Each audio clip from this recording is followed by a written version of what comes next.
Well, good morning, everybody. It is 6:15, July 11th, 2002, and we are blessed to see another morning. So praise Yah. So before I get into the main meat of this lesson, there's something that I do want to break down, especially following the heels of the last video about the mark of the beast. And it really references Matthew chapter 24.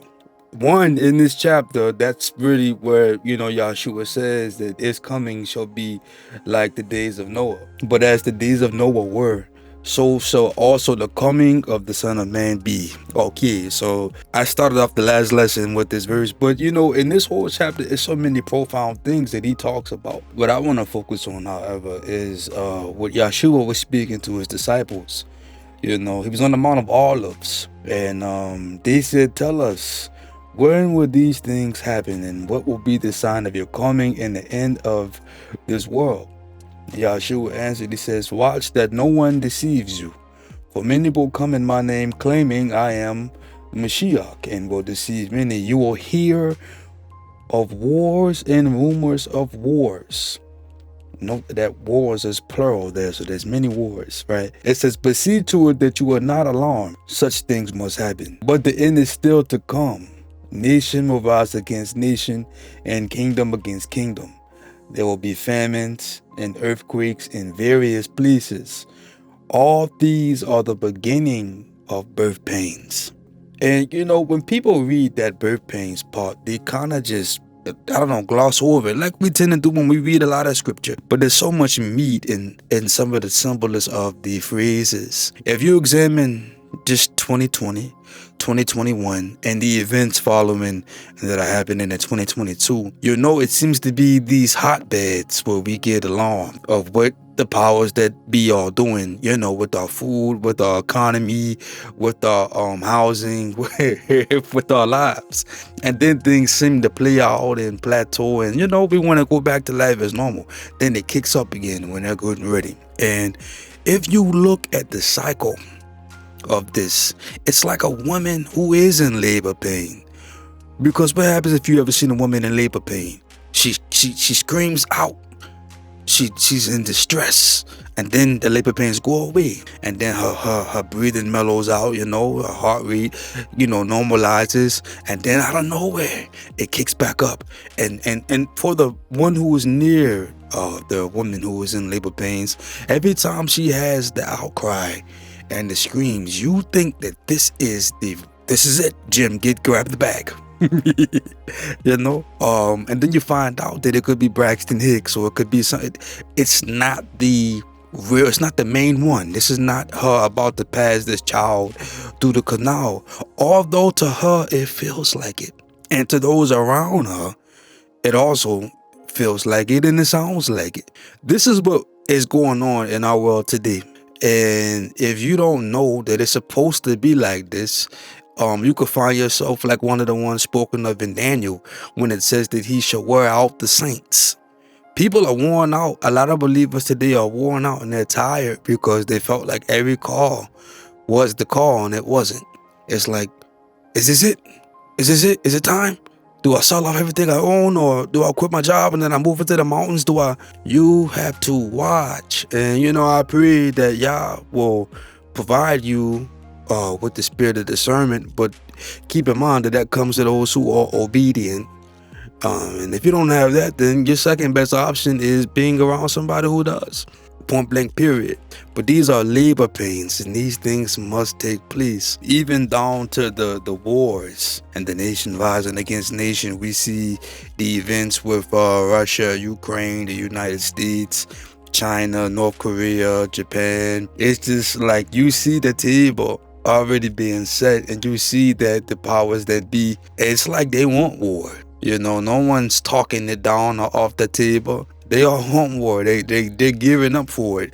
When you look at what they've been doing just in our country, blowing up and sabotaging the food the distribution factories and many cities all over, that the famine is coming. Are you prepared for that? It's coming. I would even see it's possibly here. It just because it hasn't affected you personally, it's not real to you yet. But Yahshua says that his word shall by no means pass away. So I'm inclined to believe him. He also says that these things that happen are not the end, but the beginning of the sorrows.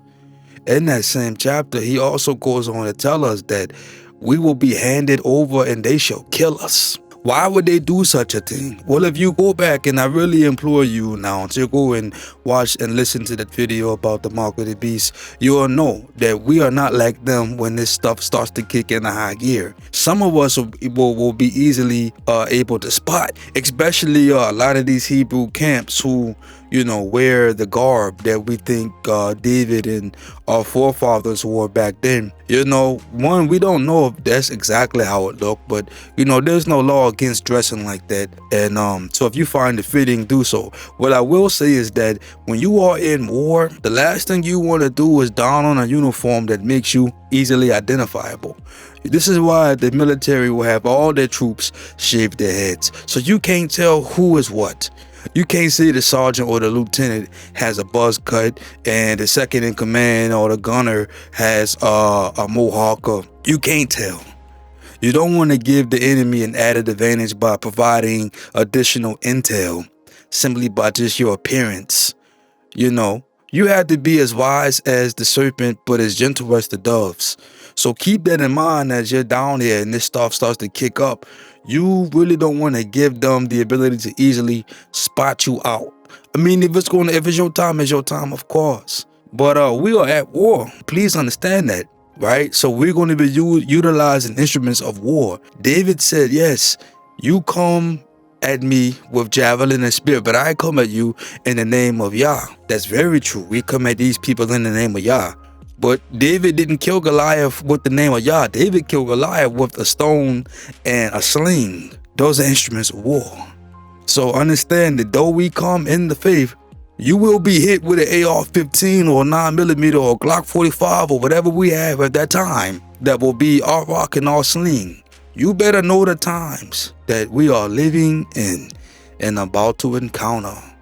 But it was in my spirit to drop that nugget before we even begin the main event.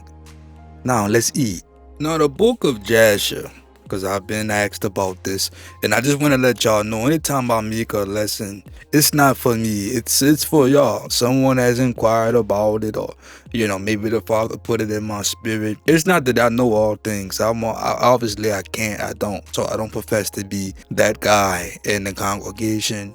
However, what I do know, well, I know, and I rest on it. So and I wouldn't do a lesson unless I knew what I was speaking on, or at least felt that I was able to teach forward and in reverse on the lesson. Because if you can't construct and deconstruct and reconstruct a math problem, then you probably shouldn't be teaching math, right? So anyhow, the book of Jasher came up, and really other books did as well. The Apocrypha and just a lot of extra, what they call extra biblical books that didn't find themselves in the Bible, or people believe was once in the Bible and got taken out. Shit like the Maccabees is a book that appears in the Catholic Bible, but not in the regular canonized, I guess, King James format. And I want to break down some of the confusion, but here we're going to focus on the book of Jasher. And not all of this applies to every book, like the Maccabees and the whole nine. Now we know that the book of Maccabees is a very historical text. I have come to the conclusion that if these books are not in the canonized version, I don't believe it was because man had the power to remove the word. It said you shall not add or take away from it. But from what? The inspired canon, the gospel, the good news. What's in your Bible is what you need to be focused on anyway. At the end of the day, all you really need to know is that he came and he died for you and he rose again. That honestly is just the biggest thing. Outside of keeping his commandments, because Solomon tells us on his deathbed that the whole duty of man is to keep the commandments of the Father. All right, well, early on in Genesis, he tells us that he's going to send his servant and we shall obey him Okay, that's a commandment. Speaking on Yahshua. Anyway, but the book of Jasher is a little different because it's mentioned in the Bible quite a few times, or maybe a couple times, and I'm gonna point this out to you. Yeah, so like I said, it's mentioned twice. It's in Joshua chapter 10, verse 13, and 2 Samuel chapter 1, verse 18. And from that, people believe that it should be included as part of the Bible. And of course, the Catholic Church seems to be the villain here, as it being the one to remove allegedly this book out of the Bible. You know, what I need y'all to understand is that just because the Bible mentions a specific book does not mean that it is inspired scripture. That alone is a very, very weak argument. Because I need you to understand that during the time that we were actually dealing with these pagan nations, just what texts were in vogue. The Egyptian Book of the Dead is one of them, and we read about it kind of in Exodus when you know Pharaoh is going through his book, his list, because they had all the gods on scrolls written by scribes. You know, the word scroll comes from the word scribe, right? And on these scrolls, they would have the name of all the gods and goddesses. Pharaoh's thumbing through them, you know, and he says, well, I don't see this Yahuwah, this Yahweh. Who is he that I shall obey him? I've never heard of him. Why would he say he's never heard of him? Why? Well, because typically, again, they have many gods, too many to name and count, so they put them down on paper. Just like if you have a lot of business endeavors and a lot of people that owe you, you're going to write and keep receipts as all kings did. You could read about that in the Bible as well. Who owed who? David had it and he gave it to Solomon. Hey, this person owes me this. I put this person here on this deed in this town of refuge. What I'm saying is we always kept record. So, you know, the Egyptian Book of the Dead was one of those books that was highly read and had a big volume, and it was in vogue. It was installed during our dealings with the Egyptians. Does that mean that we believe that the Book of the Dead or the Book of the Egyptians should be included in canonized scripture? Well, of course not. And let me say this, and perhaps I should have said it earlier before I got into the nitty-gritty, but I don't really have a bias against or towards the book of Jasher. I just want to state facts, because I too at one point in my walk believed that because something was mentioned in the Bible that it proved its validation, almost like, you know, somebody with a blue check on Instagram sharing somebody's post or mentioning a record or a song from an artist. It's like, okay, this artist has to be official. That's not always the case though. So first off, doing some deep studying, I found out that the Catholic Church was not behind the removal of the book of Jasher. As a matter of fact, the simple fact is there really was no book of Jasher, at least that was written in BC anyway, and the one that would have been referenced in the Bible. The Bible does not reference this book at all because it did not exist until after the New Testament had been written, which means it's an AD construct. You also need to know that when you say the book of Jasher, there is at least 5 different versions, or really up to 12 different books that claim the name of the book of Jasher, all of which were composed much later than biblical times, and certainly later than the date it would have had to existed as per the Old Testament references to it. None of the books of Jasher which have been discovered are or is the book of Jasher that is referenced in the Bible. Now, the earliest Hebrew that is available comes in a printed form. It was printed in Venice and it was dated in 1625. This is actually considered by many to be the copy of the original book of Jasher. According to this edition of the text, there was an edition that was published in 1552 in Naples, Italy. However, there are no copies of this, and there is no collaborating evidence that supports this claim. The 1625 text was first published in English in New York in 1840 by Mordecai Manuel Noah. The actual translator of this text remained anonymous, although some do claim that this was done by Mr. Samuel of Liverpool, and many scholars believe it to have been written in the 13th century, probably in Spain. Already, if this is kind of making your head swirl, don't worry. I felt the same when I was researching it. I'm like, oh man, well, who's the author? Who's credited? We know like the first 5 books of Moshe. Well, it's Moshe. We call it the first 5 books of Moshe. It was inspired by the Ruach HaKodesh, but penned through him. But it's like with this here, we don't even know where you come from, cuz. Who your OG. We can't prove you are who you say you are. Now, for all my linguists out there, people who study languages and, the writings of poetic ancient languages, that how David and Solomon composed their psalms and the proverbs was written in a certain pattern, in a certain style indicative to that age and that era. But the book of Jasher is written in the paraphrase style, which is really similar to the Jewish liturgical writings of the later period, the 13th century. And it follows the pattern of the rabbinical parashot. And parashot just means, it's Hebrew, it means portion or a part of. But anyway, this would suggest at least it was composed by rabbinical writers much later than its supposed origin, which would be at least 2,000 years earlier if it were true. So anyway, to the fun part, let's examine the first reference in the Bible. It's in the book of Joshua. Joshua chapter 10 verse 13 says, "And the sun stood still and the moon stayed, until the people had avenged themselves upon their enemies. Is not this written in the book of Jasher? So the sun stood still in the midst of heaven and hastened not to go down about a whole day." Now this is true, and this is fundamental to understanding these references. Jasher does not even refer to a person called Jasher. Jasher simply is not a name, it is an adjective. And I always talk about this in Hebrew, like Melchizedek, Emmanuel. These are adjectives. And this is so very often totally ignored, and like most cases not even known.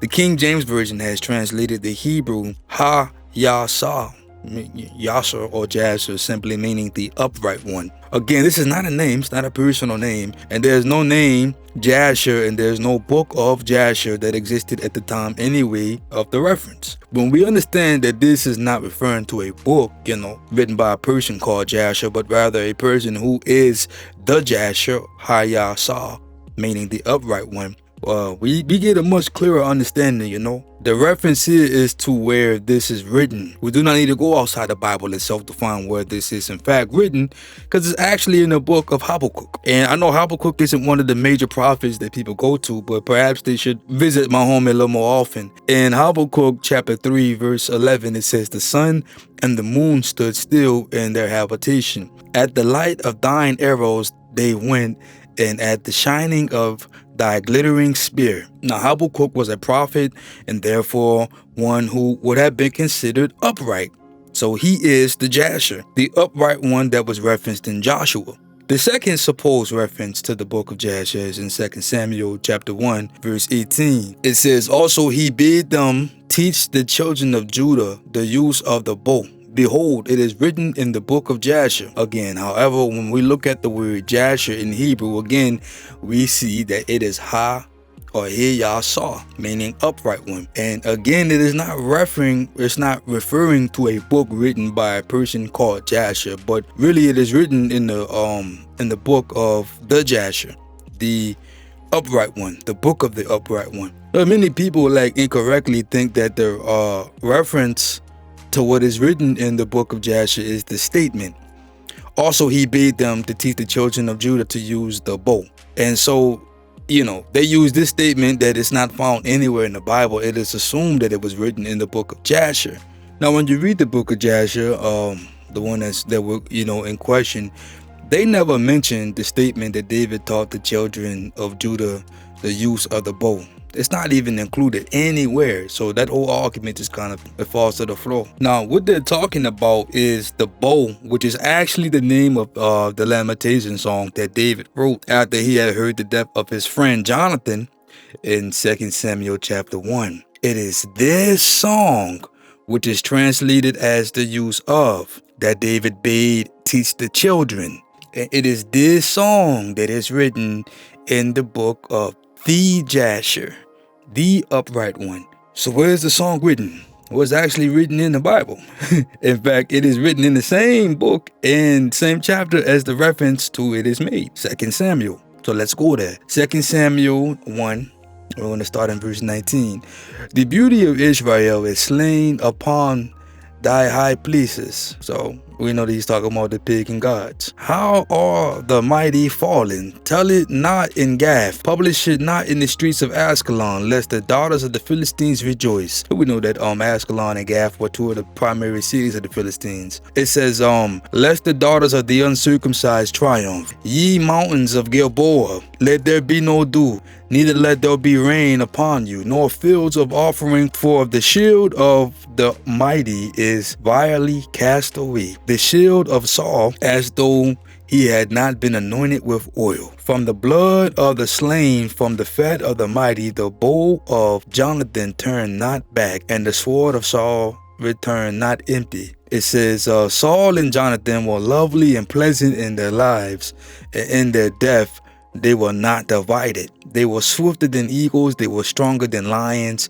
Ye daughters of Israel, weep over Saul, who clothe you in scarlet, with other delights, who put on ornaments of gold upon your apparel. How are the mighty fallen in the midst of the battle? O Jonathan, thou wast slain in thy high places. I am distressed for thee, my brother Jonathan. Very pleasant hast thou been unto me. Thy love to me was wonderful, passing the love of women. How are the mighty fallen, and the weapons of war perished? 2 Samuel is the book in which the song which David said to teach is written. Samuel is the Jasher here, the upright one. It is not stating that it was written in a separate book. Now, one objection to Habakkuk being the Jasher is that Habakkuk lived much later than Joshua. That Joshua died before Habakkuk lived, and so Joshua could not have referenced him. And on the surface, it seemed like this could be a logical objection, unless you actually provided a little bit of study to it. Habakkuk lived and wrote around 600 BC. The book of Joshua is generally ascribed to have taken on written form around 550 BC or 550 BC during the Babylonian exile. If this date were correct, then the writings or teachings of Joshua would have existed, but not in the official book form. Now, if this is the case, then the book of Joshua was written after Habakkuk was written, and so it wouldn't have been a problem for the book of Joshua to reference the book of Habakkuk and refer to Habakkuk as the Jasher. Now, obviously, it still can be argued that if the writings of Joshua or his teachings was simply written down in official form in 550 BC, he still wouldn't have been able to have referenced Habakkuk. Again, just a little bit of studying would show how there was no need for Joshua himself to have referenced Habakkuk at all. And what I mean is this was simply a later interpretation or interpolation into the book of Joshua. It is very clear, regardless of the actual date of the book of Joshua when it was written, whether it be 550 BC, or, like most scholars believe, or an earlier composition, or even written by Joshua himself, that the book contains many interpolations, later interpolations, that could only have been added to the book at a later date by a later writer. Like, for instance, the book of Joshua records the death of Joshua.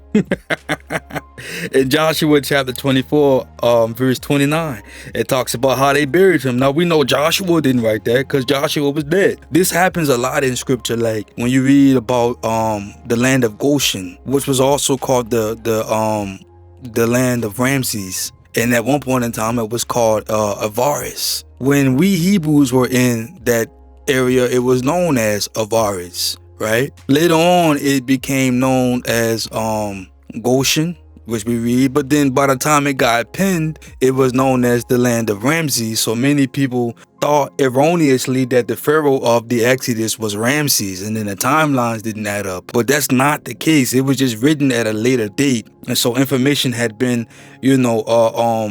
corrected or updated. Let me say that. Also, even in the book of Joshua, we see later interpolations because we read about Caleb's conquest of the city of Hebron. It's recorded in the book, and that's in Joshua chapter 15, starting in verse 13. Here's the thing, though. Caleb's conquest was after Joshua had died. So Joshua himself again could have not wrote this. Someone had to have added this information, or I don't like the word add, but I'm going to say updated this information at a later date. In Joshua 12:14, it says the king of Ormah, 1. The king of Harad, 1. However, the town of Homa did not exist at the time of Joshua. Homa did not even come into existence until the time of Judah, when the town of Zephath, a Canaanite town, was destroyed, and then the name changed to Homa. You can read it in Judges chapter 1, verse 17. Again, this reference to the king of Homa could have only been a later interpolation back into the book by a later author